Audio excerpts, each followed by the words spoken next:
Quote, there is no evidence that Donald Trump has committed a crime. This is a lie. There is credible evidence that Donald Trump committed a crime. Donald Trump is mentioned thousands of times in the Epstein files.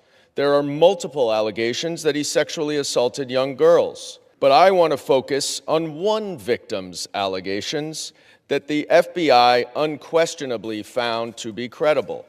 Dan Goldman just stood up in the House of Representatives and accused the Attorney General of the United States of lying under oath. Not on a podcast, not on social media, on the floor of Congress. And he didn't just make a vague accusation. He walked through specific documents, specific testimony, and specific allegations that the DOJ has been trying to keep buried. Stick around, because at the end, I'm going to give you my honest take on what this really means. Now let's watch this. Mr. Speaker, I rise today to discuss this administration's massive cover-up of the Epstein files in order to conceal President Trump's involvement. This cover-up reached its apex last month when Attorney General Pam Bondi falsely testified under oath before the House Judiciary Committee. The Attorney General testified, quote, there is no evidence that Donald Trump has committed a crime. Everyone knows that, unquote. This is a lie. In the 3 million or so documents that the DOJ has disclosed to Congress under the Epstein Files Transparency Act, there is credible evidence that Donald Trump committed a crime. And that, of course, excludes the nearly 3 million pages that the DOJ is refusing to turn over. Donald Trump is mentioned thousands of times in the Epstein files. There are multiple allegations that he sexually assaulted young girls.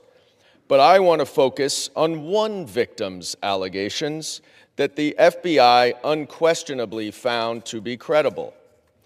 The DOJ tried to hide reports of 3 of the 4 interviews that this victim gave to the FBI, but pressure from the media and Congress forced them to disclose them. And now we know why.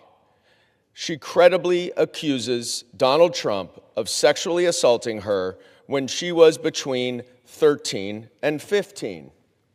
In each of her interviews, this victim recited the same account of her interaction with Donald Trump. On August 7th, 2019, she explained that she was between 13 and 15 when she was left alone with Donald Trump, who, quote, mentioned something to the effect of, let me teach you how little girls are supposed to be. Trump unzipped his pants and put her head down, quote, down to his penis, bit the S out of it.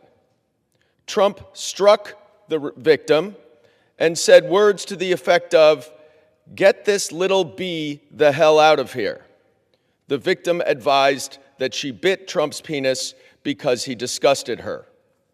She provided some additional details in the next interview 2 weeks later, and then a month later, she met again with the FBI and asked, quote, what the point would be of providing the information at this point in her life when there was a strong possibility nothing could be done about it. She didn't speak to the FBI again. But the FBI certainly found her story credible.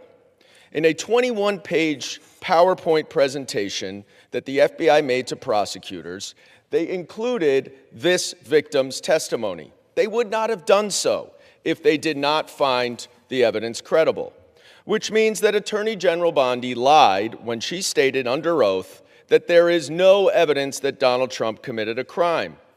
But we're just scratching the surface, because the Epstein files also reveal that Donald Trump has made false statements over the past quarter century about Jeffrey Epstein. We know in 2002 he called him a terrific guy and said, quote, it is even said that he likes beautiful women as much as I do, and many of them are on the younger side.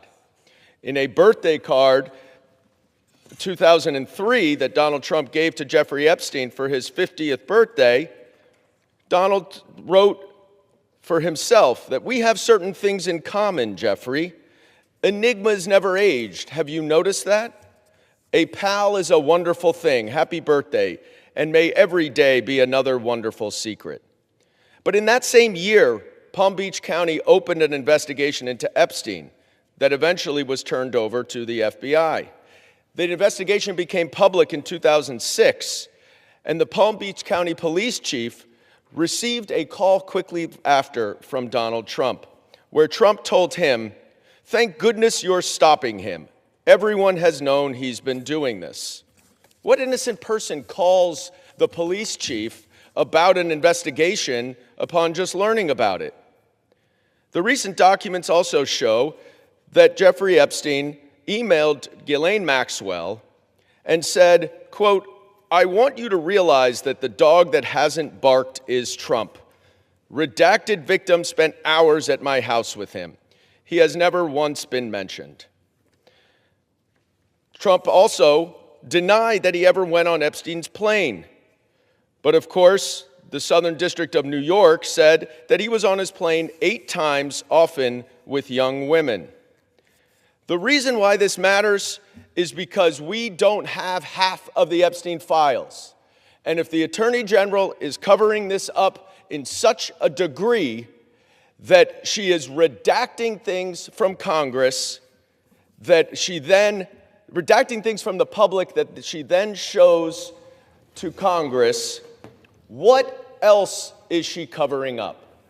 And I would just show that this document here was redacted to the public, it was unredacted to Congress, and it completely disputes everything that Donald Trump has said about Jeffrey Epstein, about what he knew about the allegations, about his disgusting behavior, about whether he'd ever been to Jeffrey Epstein's house, saying, "I may have been there with my wife."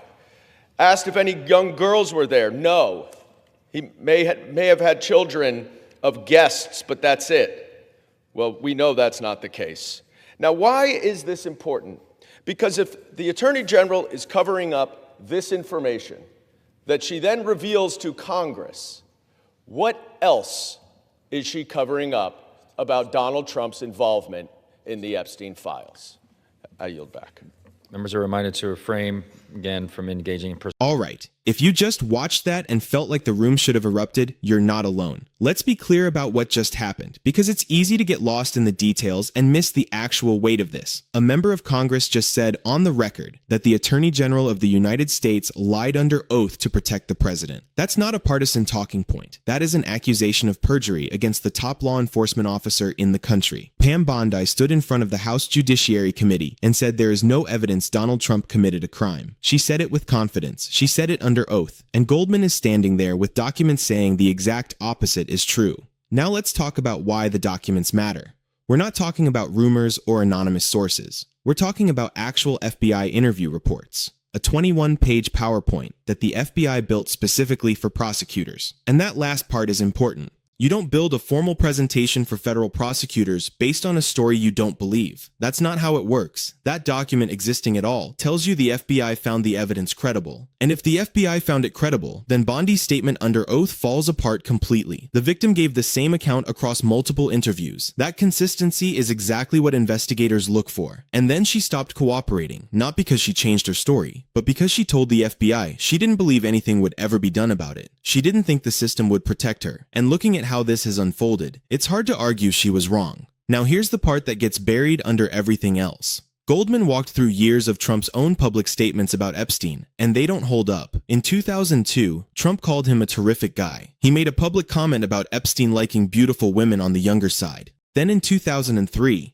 Trump wrote Epstein a birthday card saying they had certain things in common, calling him a pal, and writing that every day should be another wonderful secret.